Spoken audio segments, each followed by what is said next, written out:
So hello what's up, कैसे हैं आप सब। स्वागत है आप सबका टू दिस वीडियो जहां हम बात करेंगे sir about bouncing back in January 25 exams.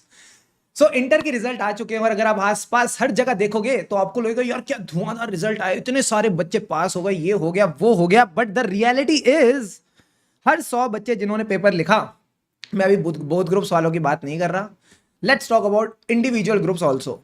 तो सर हुआ क्या है, 15% of the students have passed and उसके अलावा जो बाकी 85% स्टूडेंट्स हैं सर, ये वापस अपने एग्जाम लिखने वाले हैं जनवरी 25 में। क्या बात कर रहे हो सर। हाँ, क्योंकि अभी मैं जब लिंक्डइन पे गया तो मुझे तो ऐसा लग रहा था यार इंटर का हर बच्चा ही पास हो गया, सभी के सब सीए फाइनल में चले गए। और मुझे पूरा विश्वास है आपको भी ऐसी फील आ रही होगी। बट द रियलिटी इज सिर्फ ये 15% इंडिविजुअल ग्रुप वाइज बच्चे, और अगर मैं बोथ ग्रुप्स की बात करूं तो सिर्फ 5 ही बच्चे, 95 बच्चे वापस जनवरी में एग्जाम लिखने वाले हैं।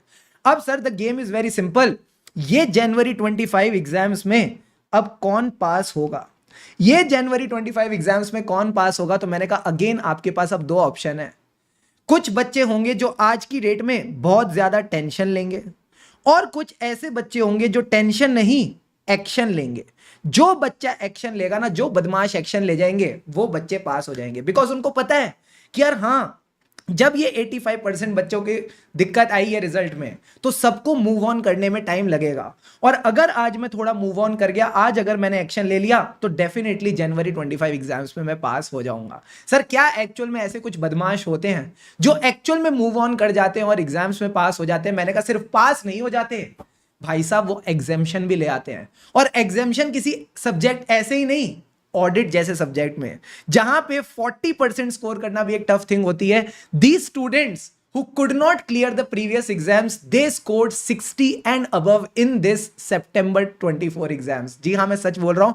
और ये जो येलो येलो डर्टी फेलो वाले बच्चे हैं ना, इनके साथ तो ये था कि इनके 40 भी नहीं बन रहे थे, ये 40 भी नहीं स्कोर कर पा रहे थे, और इन्होंने एग्जामिशन स्कोर करी इन द सितंबर 24 एग्जाम्स। तो मैं कहता हूं कि ऐसी कोई मोटिवेशन या इंस्पिरेशन से मजा नहीं आता। हमको चाहिए सर रियल लाइफ एग्जाम्पल, हमको चाहिए ऑडिट की तरह सफिशिएंट एंड अप्रोप्रिएट एविडेंस की ऐसा हो सकता है। और देखो इन्होंने किया है। और मैं बताऊं ना, अगर रिजल्ट अनसक्सेसफुल होता है तो इसका मतलब ये नहीं कमी आप में है, आप अनसक्सेसफुल हो, ऐसा नहीं है। रिजल्ट अनसक्सेसफुल था और कमी या तो टाइम की थी, या प्रैक्टिस की थी, या गाइडेंस की थी। और अगर आप उस कमी को पूरा कर लोगे तो डेफिनेटली आप भी बाउंस बैक कर सकते हो। फॉर एग्जाम्पल लेते हैं खुशी शर्मा का। सर लास्ट टाइम इनके ऑडिट में है 30 मार्क्स, इनको भी तो 30 मार्क्स पे लगा होगा ना यार, मैं क्या कर रही हूं, क्या मैं सीए एग्जाम्स क्लियर कर पाऊंगी? जहां रिजल्ट 15% है, 20% है, क्या मैं वो टॉप 15-20% का पार्ट बन पाऊंगी? इनको भी तो सेल्फ डाउट हो रहा होगा। अब सर देखो क्या लेके आ गई, 75 मार्क्स, वो भी ऐसे अटेम्प्ट में जहां ऑडिट का descriptive portion was a little harder side, फिर भी she was able to bounce back from 30 to 75 marks. अब ये पता नहीं कौन है बदमाश, 28 गुरुदर्शन नाम है इनका, 28 से 73, do you think the journey would have been easy? इनको भी तो कई लोगों ने समझा होगा ना ये बुद्धू है, इससे क्या ही हो पाएगा, इसको भी बेचारे को बहुत सेल्फ डाउट हुआ होगा उस टाइम पे। But sir he showed it to the world कि कमी मेरे अंदर नहीं, कमी मेरी प्रिपरेशन में थी। और जहां भाई ने प्रिपरेशन एकदम बढ़िया वाली कर ली, he also went to score 73 marks. और ऐसे एक नहीं है, बहुत सारे एग्जाम्पल हैं जिन लोगों ने भर के बाउंस बैक किया है। आप सोचो 27 नंबर से 64 marks, again an examination in audit. Do you think it would have been an easy journey? Answer is no sir. इन्होंने अपने ऊपर वर्क किया। ये वही बदमाश थे जिन्होंने टेंशन नहीं एक्शन लिया ताकि ये एग्जाम्स क्लियर कर सकें। और मेरी आपसे भी यही रिक्वेस्ट है कि आपको भी टेंशन लेने से, सच्ची बताऊं, कुछ नहीं मिलने वाला। अभी आपके पास टाइम है, 2 months are not less to prepare well and clear the exams. But हां, ये भी कम पड़ जाएंगे अगर हम एक्शन लेने में देरी कर देंगे।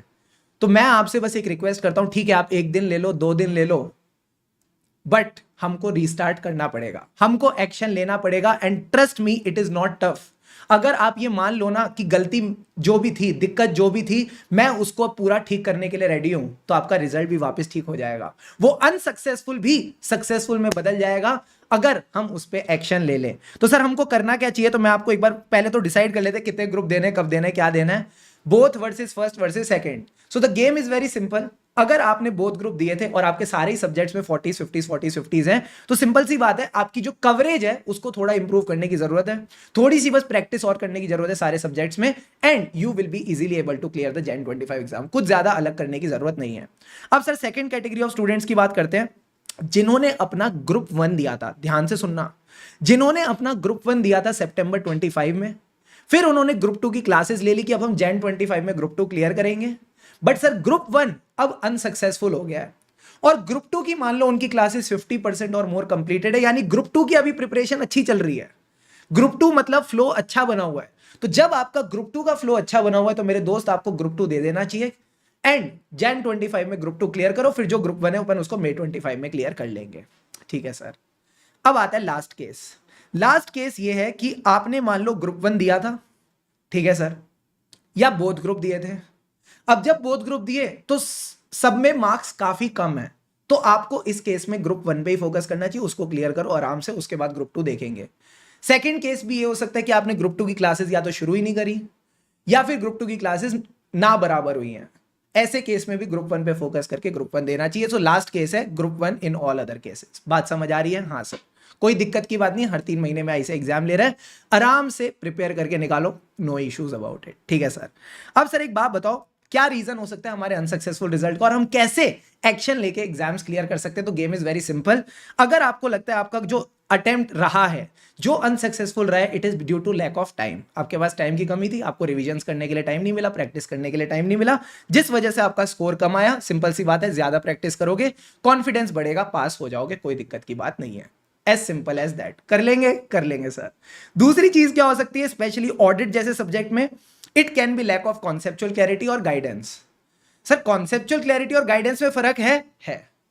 ऑडिट एक ऐसा सब्जेक्ट है जहां सिर्फ कॉन्सेप्ट से काम नहीं चलता बाबू, जहां जब तक आपको वो 4 से 5 पॉइंट्स टिप्स पे नहीं होंगे ना, तब तक मजा नहीं आएगा। तो कहीं ना कहीं learning the points also become important with the conceptual guidance. तो आपको अगर लगता है कॉन्सेप्चुअल क्लैरिटी में कमी है या गाइडेंस में कमी है, it will be better if you go ahead with some classes. आप कोई भी fast track batch, exam oriented batch, regular batch type लेके चल सकते हो, जिससे आपके कॉन्सेप्ट्स में फिनिशिंग आ जाए। ये सिर्फ ऑडिट के लिए नहीं है, आप अकाउंट्स में अगर आपको लगता है कॉन्सेप्चुअल क्लैरिटी है, better to go ahead with a batch, ताकि एक बार उन कॉन्सेप्ट को समझ के आप प्रैक्टिस करके अच्छा स्कोर कर सको। ठीक है, this is valid for all the subjects. अब सर सिर्फ क्लासेस लेने से कुछ नहीं होता, ये कई सारे बच्चे आज तक समझ चुके होंगे। मेन चीज है क्लासेस के साथ कॉन्फिडेंस भी आना चाहिए कि हम स्टैंड कहां करते हैं। तो make sure you are giving the class test. If I talk about our audit batches, yes class test series is available. Around 12 class test हम लेते हैं विद इवेल्युएशन, ताकि जब आप चैप्टर 1 कंप्लीट करो और उधर क्लास टेस्ट दो, तो आपको कॉन्फिडेंस आ जाए कि बाबू यहां मेरे 10 नंबर पक्के हो गए। जैसे ही आपने चैप्टर 2 ऑडिट प्लानिंग कंप्लीट किया, आपने क्लास टेस्ट दिया, आपको भाई साहब कॉन्फिडेंस आ जाए कि हाँ यहां भी मेरे 10 नंबर पक्के हो गए। तो जब ये क्लास टेस्ट दोगे तो ऑटोमेटिकली वो जो कॉन्फिडेंस की कमी आप उसको पूरा कर पाओगे, अगेन कॉन्फिडेंस आएगा, आप एग्जाम्स क्लियर कर जाओगे। बात समझ में आ रही है? नहीं आ रही है? आ रही है सर। तो अगेन मैं वही बात कहूंगा सर, क्या सिंपल सी बात है, या तो टेंशन ले लो या एक्शन ले लो। जो बच्चा एक्शन ले जाएगा वो जनवरी 25 में एग्जाम्स क्लियर कर जाएगा, एंड फिर उसकी नैया पार लगने से कोई नहीं रोक सकता।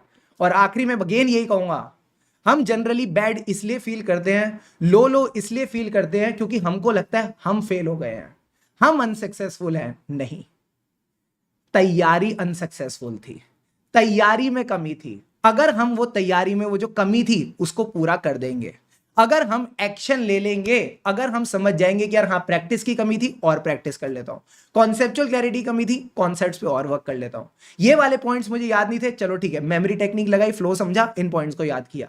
तो जैसे ही आप उन चीजों पे वर्क कर लोगे, ट्रस्ट मी, आपको बाउंस बैक करने से फिर कोई नहीं रोक सकता। आप भी वो इंटर स्टार बन सकते हो जो बाउंस बैक कर जाए, क्योंकि किसी ने सही कहा है, प्रॉब्लम्स तो है सबके साथ, बस नजरिए की है बात।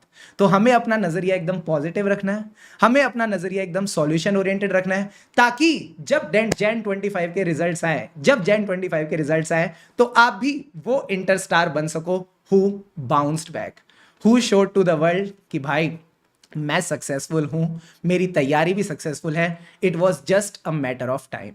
So wishing you the best, और बिल्कुल भी टेंशन लेके नहीं पढ़ेंगे, बिकॉज टेंशन लेके ना आती हुई चीज़ें भी नहीं पढ़ पाते, स्ट्रेस लेके आती हुई चीज़ें भी नहीं हो पाती। तो वही कहूँगा जो हमेशा कहता हूँ, चाहे अकाउंट्स हो, चाहे लॉ हो, चाहे कॉस्टिंग हो, चाहे FM हो, चाहे SM हो, चाहे ऑडिट हो, खुशी से पढ़ेंगे तभी आगे बढ़ेंगे।